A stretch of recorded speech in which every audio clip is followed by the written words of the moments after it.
Yeah, got to keep you all on your toes, keep you moving around here. So it's been good. Great day today, and another great group of Tigers on the way for us. Always special. Signing day is always special because, you know, a group of young men have chosen to come be a part of your program, and I'm really thankful for all these guys, thankful for all their families. You know, it was a blast to be able to get back out on the road this year. Obviously, hadn't been out since January of 20, so almost 2 years since I've had the opportunity to get out on the road. So it was fun to be able to go see everyone in their environment.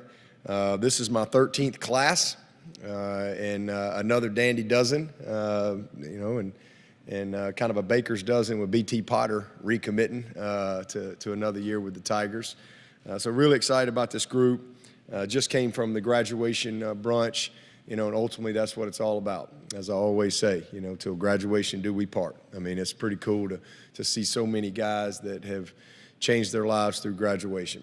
And it never gets old seeing these guys and be able to put that stash over them, or sash, whatever it's called. Is it a sash? Is that what it is? Be able to put that over their shoulders.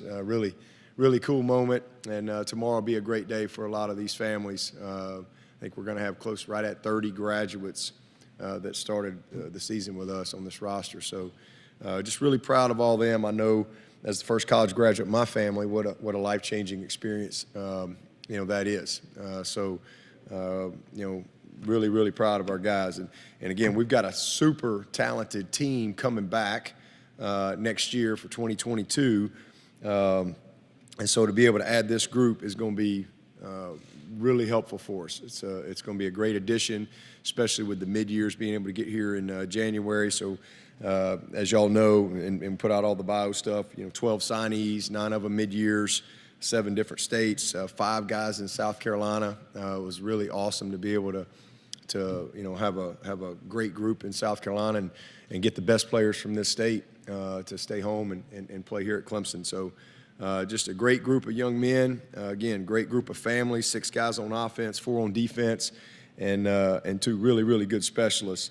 So again, it's an exciting day, but recruiting's still rolling. I mean, obviously there's 2 signing periods. There's another signing period in February, and we'll certainly be adding some pieces to the puzzle between now and then. Have another day to kind of complete this class. But all in all, I mean, another excellent group. Again, 13 years in a row. Just really proud of our staff and how we've built this program, evaluated, developed, and produced a lot of successful great men through what we do here at Clemson football. So really appreciate the staff and the job that they've done, you know, heading up the effort. So with that, I'll take your questions. With 12 now, how many more would you like to add in February? Do you kind of have a target? Yeah, we've got, you know, we know what our needs are. I mean, we definitely need a running back. I think you got to be a rocket scientist to figure that one out. We need a back. We need a corner. We need a safety. We'd like to get at least 1 on each side. Probably need another linebacker. That's probably the biggest needs for us. And, you know, depending on what happens on our current roster as far as, you know, defensive line, you know, we'll hopefully we'll add a guy on the D-line as well. But, you know, again, we're in a pretty good spot there. And unless we got some guys that we anticipate coming back aren't back. So it's fluid. And, I mean, it's not like it used to be where you can, you know what you say in December could be totally different 3 weeks from now in January. But those are our critical needs at this point, and feel good about, you know, where we are at the other positions. Dabo, do you anticipate signing anyone else in the early signing period? Not necessarily. You know, anything's possible. I think we got 3 days, so I mean it could happen, but it's not something that I anticipate right now.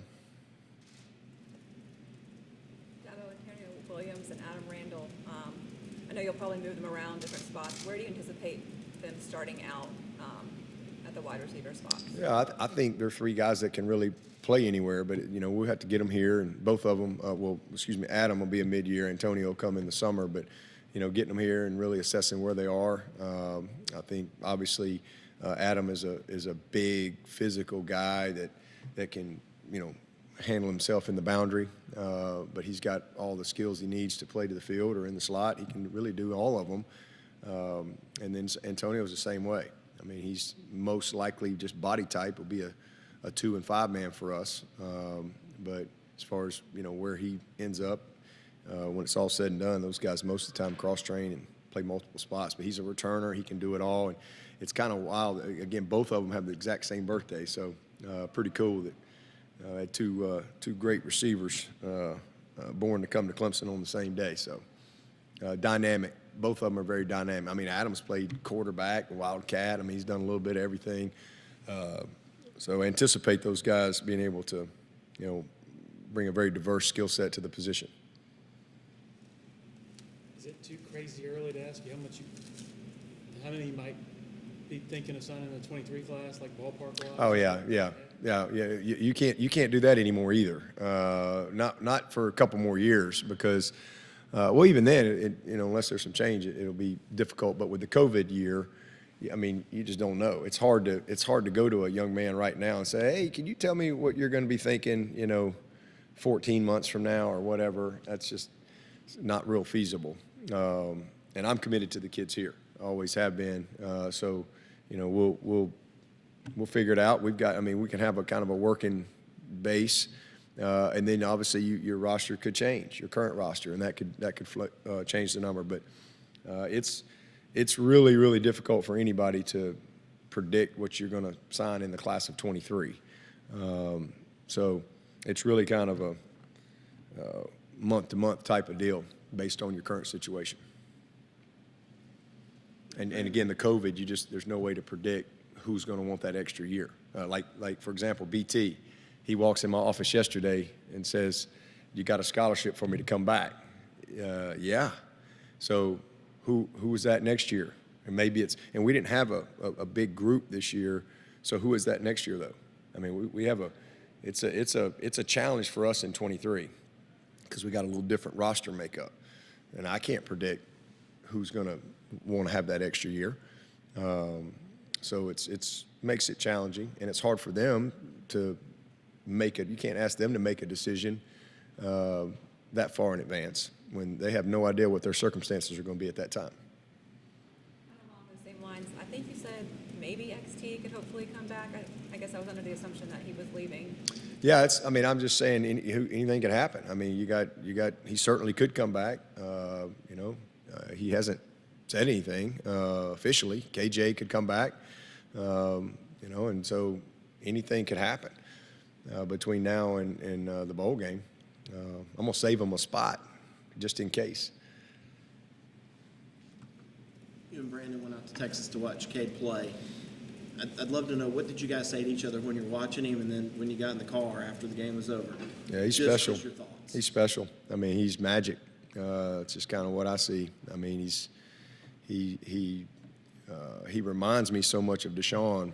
Just his traits, his attributes as a quarterback, even his frame and his build.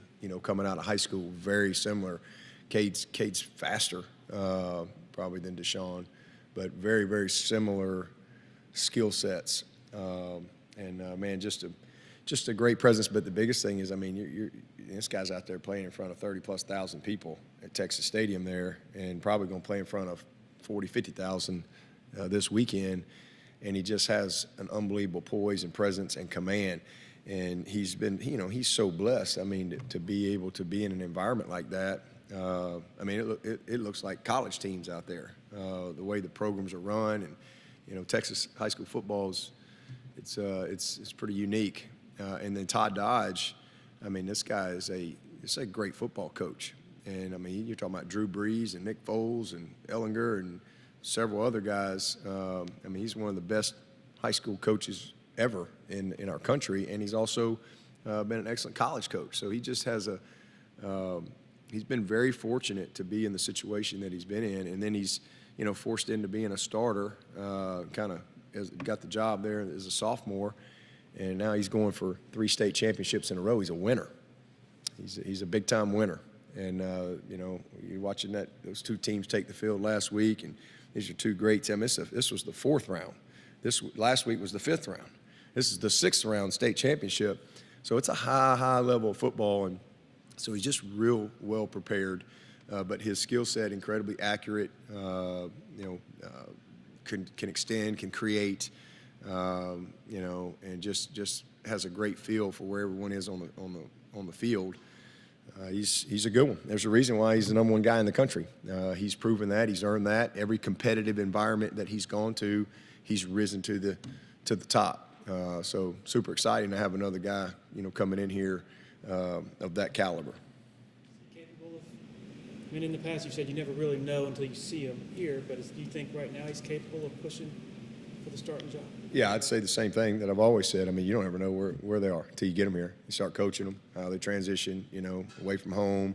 The game's different, physicality, but we're gonna be pretty blessed, to have the 2 quarterbacks. There's very few programs in the country that's gonna have 2 quarterbacks like DJ and Cade, and it's gonna be a great situation for us, and excited to see everybody elevate this spring when we get a little healthier, get these mid-years in here, get these linemen in here, get Adam in here, get these DBs in here.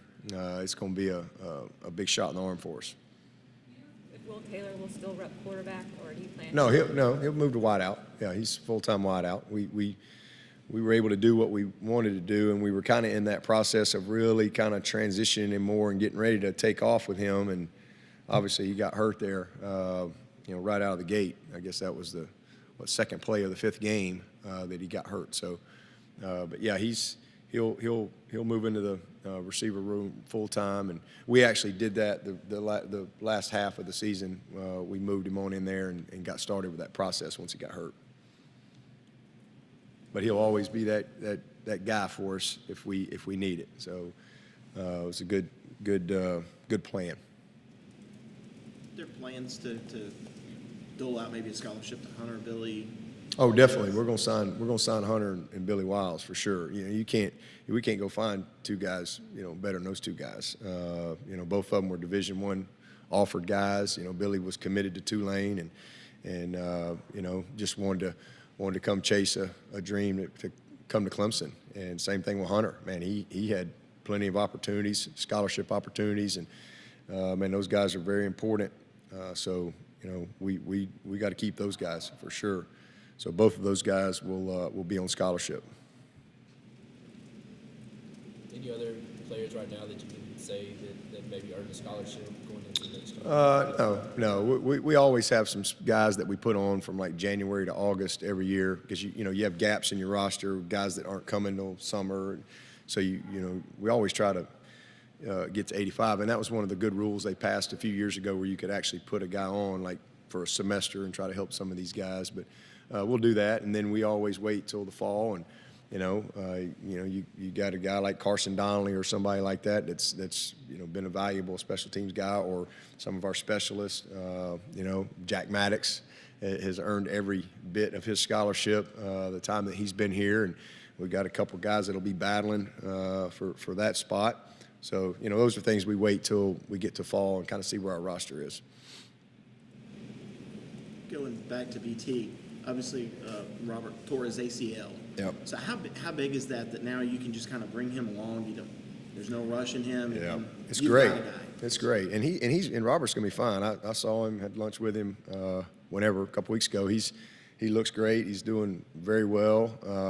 And we went through this with Greg Hugel, and he came back stronger than ever. So got some experience with that, unfortunately, but he's going to do great. But this is awesome for him because it's not just the going out there and being the guy, but it's how you handle yourself throughout the week. Because it's a different routine and all those things. So I think BT will be a great mentor for him as he starts his career. So it's exciting, and that'll start in January because Robert will be here in January. But he is a super talented kicker, man. He ain't very big. It just blows my mind how explosive his power is. This kid, the ball just explodes off his foot. So really, a guy that we got all these guys in from all over the country, and it was it was pretty cool to see him when all the smoke settled. I mean, he was the guy. Dabo, what do you like about your two offensive line signees, and kind of where do you think they? Yeah, they're physically ready, both of them. I mean, physically, be hard to find guys that look like them. So they're advanced physically. We'll see where they are mentally. Both have been very well coached, and we've had them both in camp, so we have a very good understanding of who they are. But they're tough. They're physical. They love football. They're passionate about everything that goes into to being a good football player at that position, especially. Going to be roommates. So super excited about adding those two guys. I think two great additions to go along with, Tristan redshirted, Linthicum redshirted, Dietrich redshirted. I think Dietrich might have had a chance to compete for a job had he not got hurt. So getting him back, that's a pretty good little group of young linemen that I think have a chance to really help us. But biggest thing is just their physical development at this point. It's pretty impressive in their size. Will Wade need to put on some weight to play that nickel Sam role? Say that again? Will Wade need to put on some weight to play Wood that ass? nickel Sam role? Yeah. He's I say that, I'm not saying he's Isaiah Simmons, but he's very similar to that coming out of high school.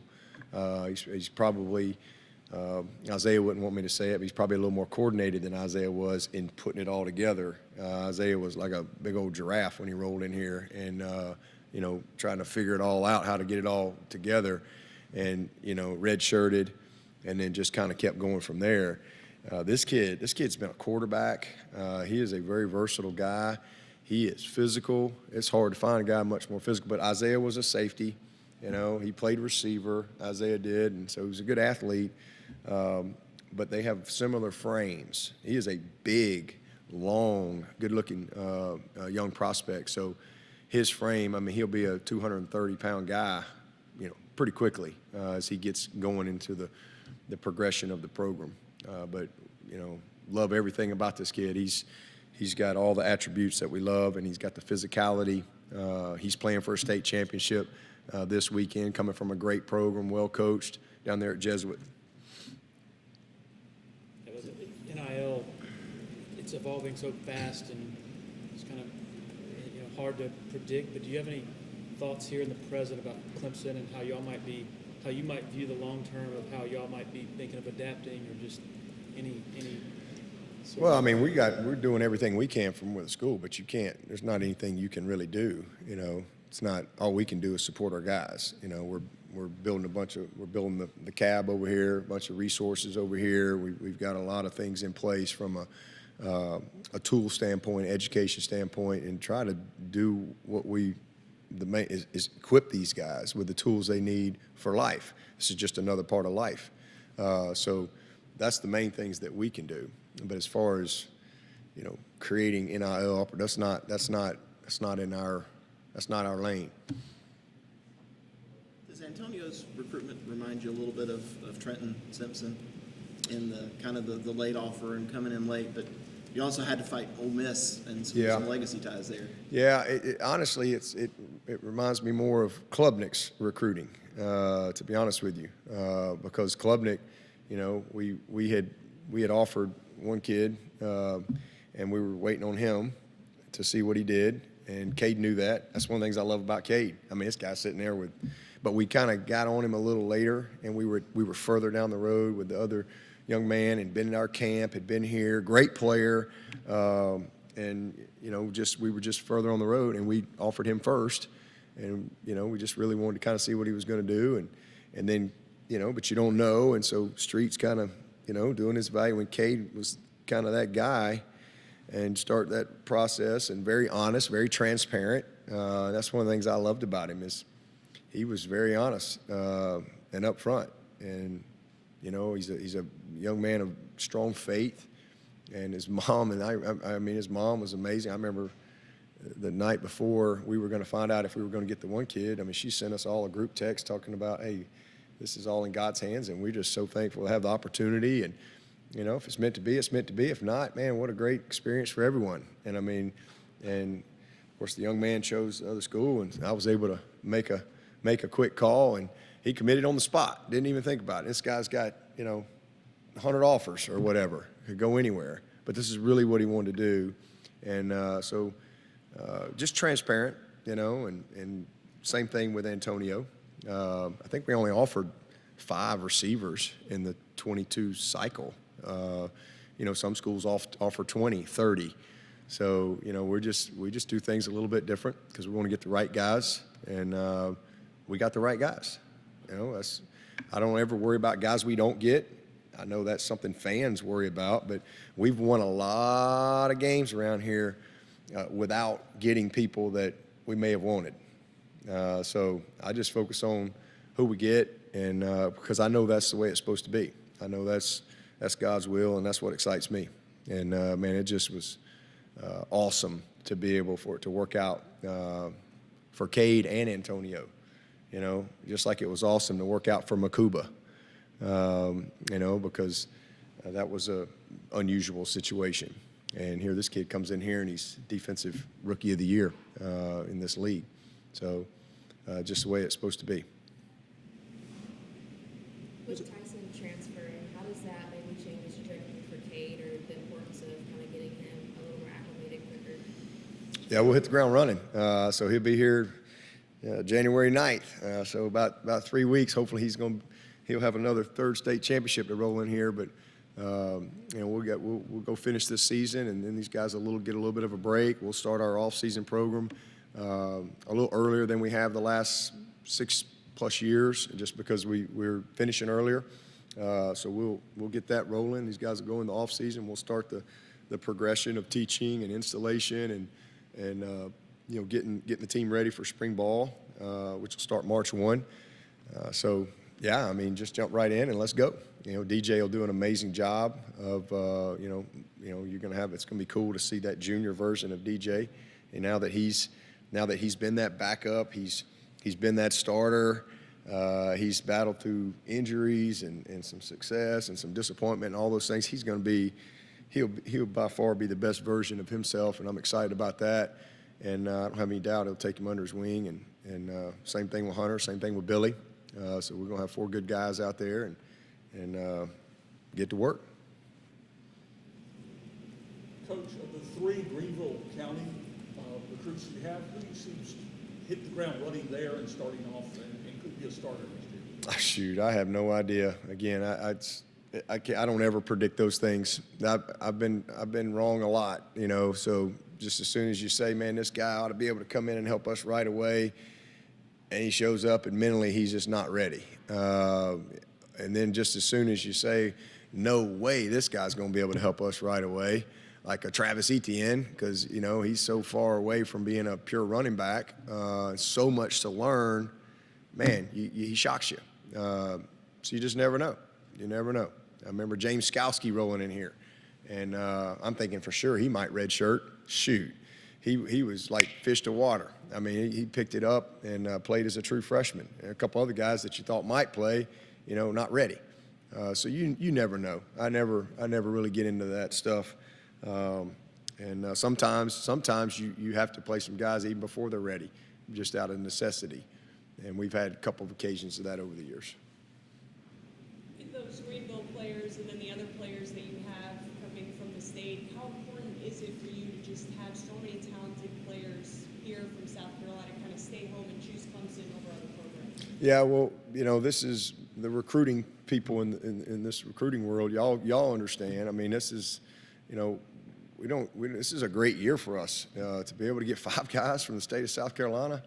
Man, that's and not only, I mean, like great players. I mean, these are, I mean, Adam and Antonio and you know, Josh and Jaden and Sadler. I mean, these are dudes now. These are great players that could go really anywhere. And to be able to have those guys here, it's a blessing. And not only have good enough players, but to, you know, have the character, to have the academics, you know, to be the right fit from a need standpoint, all those things. It's great timing for us. As I've said many times, there's more people in Atlanta than the state of South Carolina, right?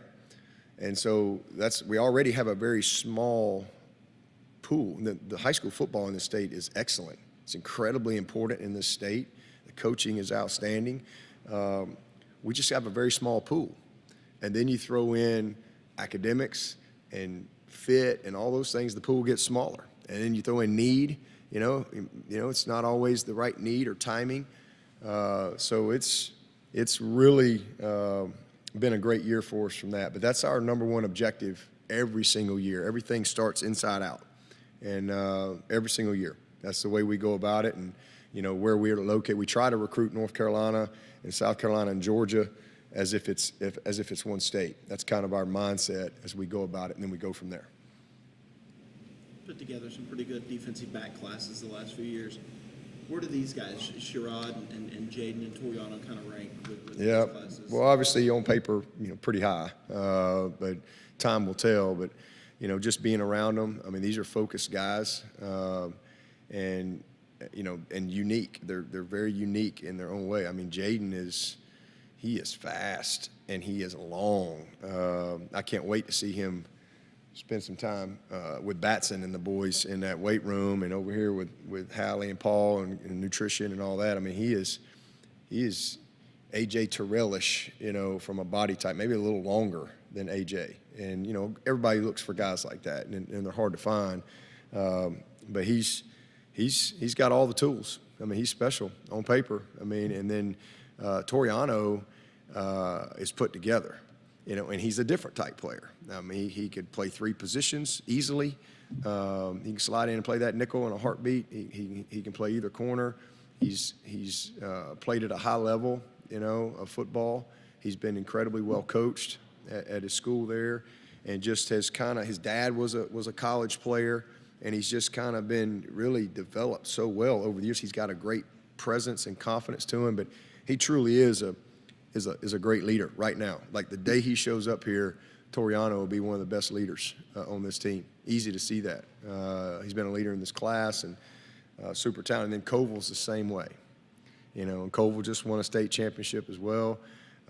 This is what a safety should look like when you watch this guy play and you watch him run, you watch him tackle. He's a very, very good player coming from a great program that's had, a ton of guys over the years up there in Virginia. So, I mean, I think we knocked it out of the park.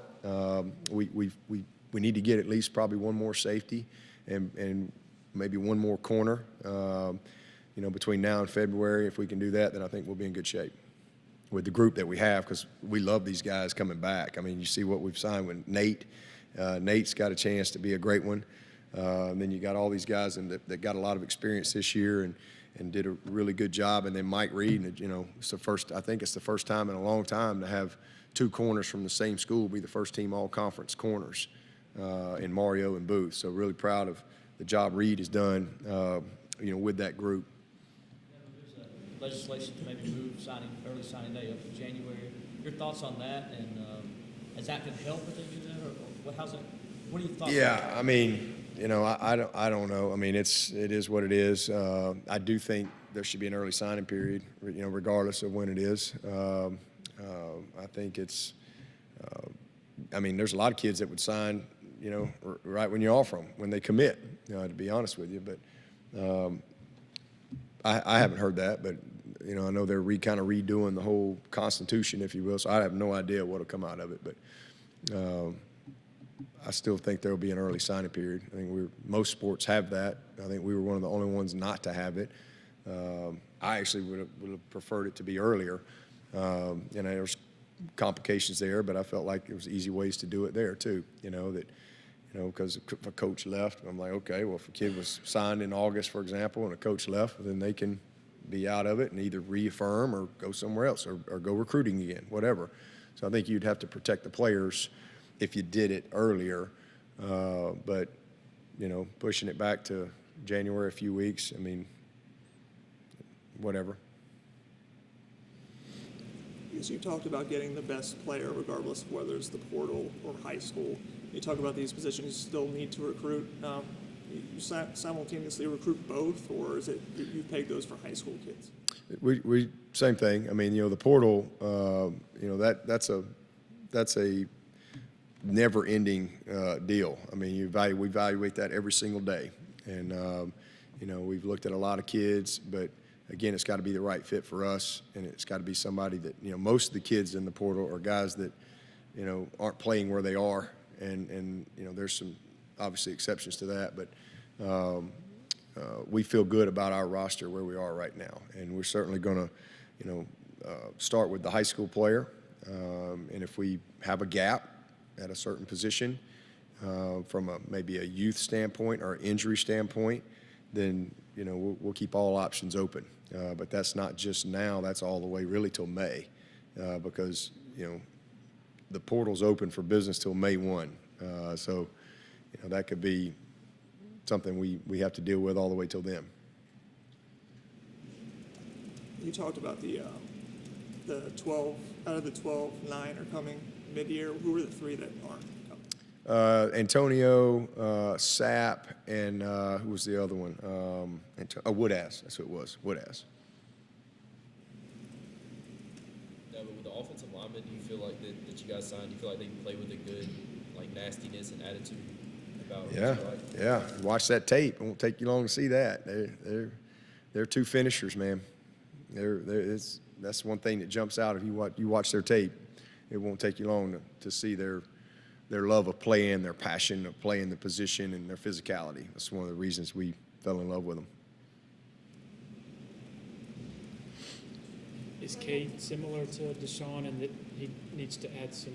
Oh, yeah. I think Deshaun came in here maybe he was probably like 182 maybe when he got here, and he was 200 in August.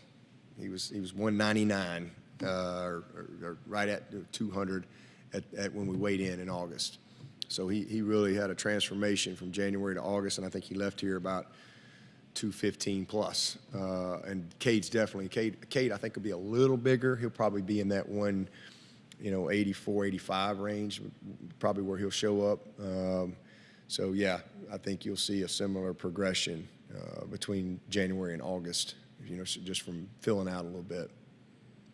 Going back to mentioning the in-state kids that you're able to sign, I guess what was different about this class where you were able to offer and get them in here?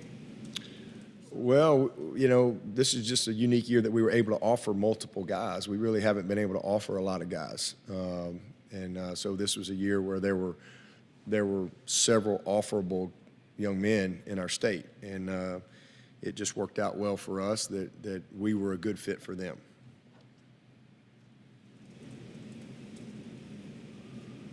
Any other questions in the room before we go to Zoom? Walk-ons in the state, like, can you talk about any of the walk-ons? Oh, the walk-ons? Two guys in the Yeah, we're gonna sign all those guys in February. In our second signing period, we'll announce all of our preferred walk-on guys and talk about them then. Any questions for Coach from anybody virtually? Anything else from anybody in the room? All right, thank you. All right, let's